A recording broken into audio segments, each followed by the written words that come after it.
जी अस्सलाम वालेकुम स्टूडेंट्स। आज की मतलब इस वीडियो में हम लोग देखेंगे कि जो अभी रिसेंटली जनवरी में जो हुआ था टेस्ट ZTBL को, उसमें एग्रीकल्चर में से कौन कौन से क्वेश्चंस आए थे। तो पहले हम थोड़ी सी ZTBL के बारे में जनरल इन्फो देख लेते हैं कि जो ZTBL है वो कब इस्टेब्लिश हुआ। फरवरी 1961 में ये इस्टेब्लिश हुआ है। इसका ओल्ड नेम क्या था? इसका ओल्ड नेम था ADBP, agriculture development bank of Pakistan. इसका ZTBL का ओल्ड नेम था। इसके अलावा पहली एग्रीकल्चर रिफॉर्म्स कब आई थी? 24 जून 1959 में, और ये किसने? अयूब खान ने। उसके बाद सेकंड एग्रीकल्चर रिफॉर्म्स आई थी 1972 में, किसने? जुल्फकार अली भुट्टो ने दी थी।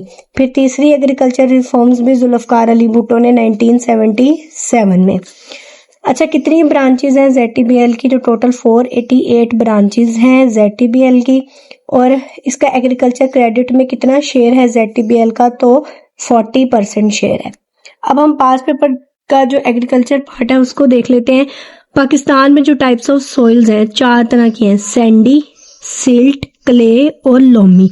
ये जो लोमी है ना, लोमी, ये बेस्ट सूटेड है एग्रीकल्चर के लिए। पाकिस्तान के अंदर बेस्ट सूटेड कौन सी सॉइल है?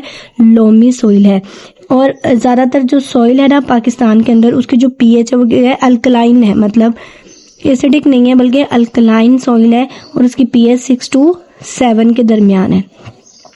लार्जेस्ट, हम वैसे इंफॉर्मेशन क्या है कि जो लार्जेस्ट वीट प्रोड्यूसर कंट्री है ना, जो सबसे ज़्यादा वीट प्रोड्यूस करता है, तो वो है चाइना। और लार्जेस्ट वीट एक्सपोर्टर कौन है? USA। सबसे ज़्यादा एक्सपोर्ट जो करता है ना वीट, वो USA करता है। अच्छा, एक क्वेश्चन आया हुआ था कि cultivation of basmati rice. First question आया था कि बासमती राइस की सबसे ज़्यादा कल्टीवेशन कहाँ पे होती है?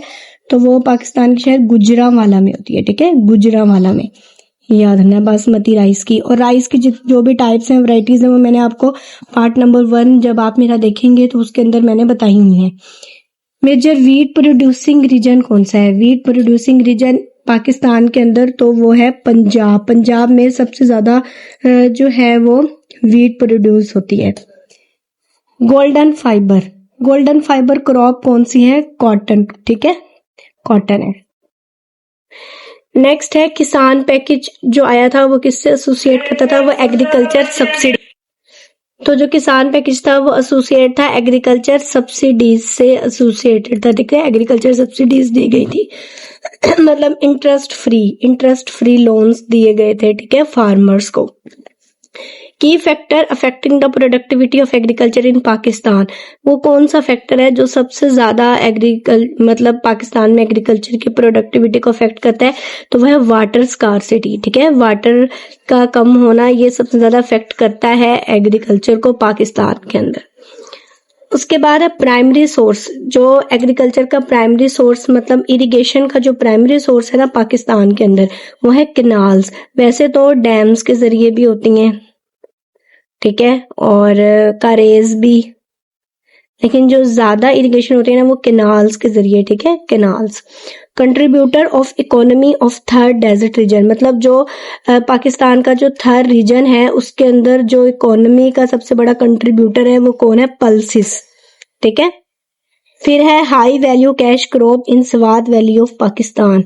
हाई वैल्यू कैश क्रॉप कौन सी है स्वात वैली की? तो वो है वीट। लेकिन जो मेजर इकोनॉमी इसकी डिपेंड करती है ना वो मेज पे डिपेंड करती है। वीट, मेज, राइस, कॉटन, ये सारी स्वात वैली के अंदर होती हैं। एप्पल्स और चेरीज सबसे ज्यादा कहाँ पे होते हैं कल्टीवेशन? इसके बलोचिस्तान के अंदर। वैसे तो यहाँ पे एप्रिकॉट्स भी आप साथ शामिल कर लें, एप्रिकॉट्स भी, गावा भी।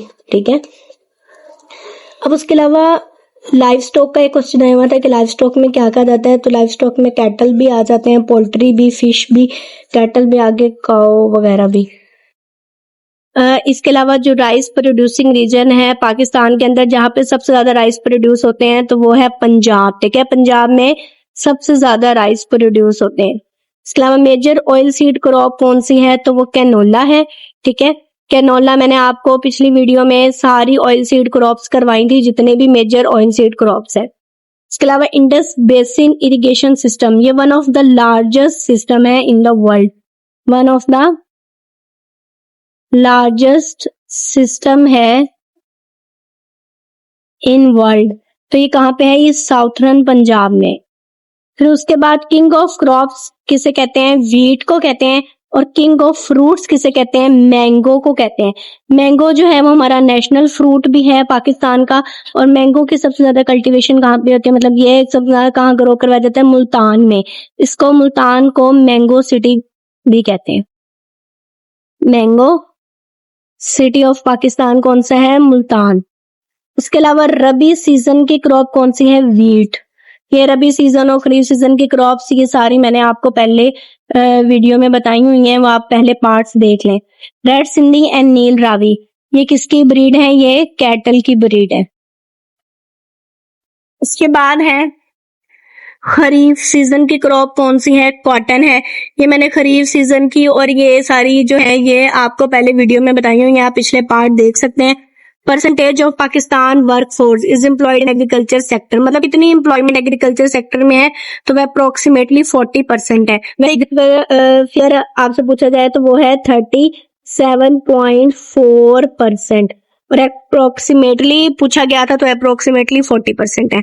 फिर था कि जमींदार वर्ड इसका मीनिंग क्या है? तो इसका मतलब है लैंड ओनर। ठीक है, तो ये जो थे ये सारे जो अब आए थे इसके अंदर ये सारे मैंने आपको करवा दिए हैं। ठीक है, ये आप अच्छे तरीके से कर लें, वीडियो के पिछले पार्ट भी देख